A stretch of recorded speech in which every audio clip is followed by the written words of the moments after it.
Градоначалникот на општина Петровец и уште 4 физички и 3 правни лица заработија кривични пријави поради злоупотреба на службената положба и перење пари на само 2 дена до почетокот на изборната кампања. Управата за финансиска полиција се фати за работа.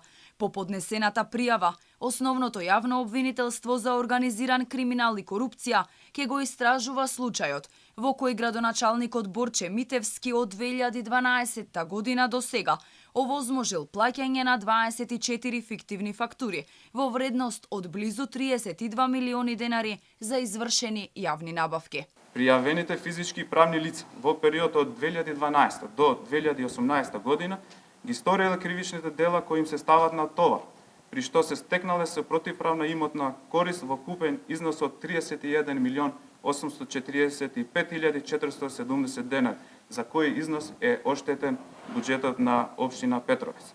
Вице-премиерот за борба против корупција Николовски го пофали доброто функционирање на системот и потсети дека како влада ќе се залагале за искоренување на корупцијата.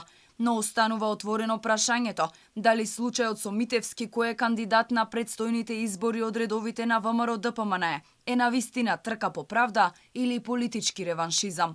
Не може правдата да чека и не може да не се поступи. Сега може да одговорам. Значи, луѓето и граѓаните очекуваат системот да се трансформира. Очекуваат да нема недопирливи. Граѓаните очекуваат да се врати довербата во институциите.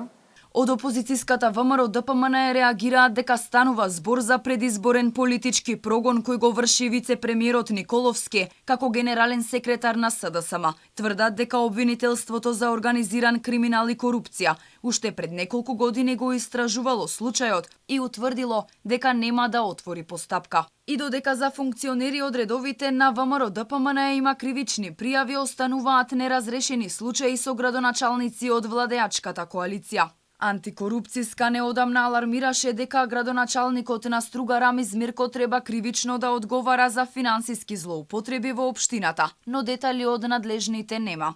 Градоначалникот на општина Ново село од редовите на СДСМ во 2018 година беше фатен како шверцува цигари вредни повеќе од 3 милиони денари. Иако беше осуден на 18 месеци затвор, апелација му ја намали казната на 6 месеци. За подоцна фирмата на неговиот син да добие лиценца за одгледување канабис и тоа во тек на вонредна состојба.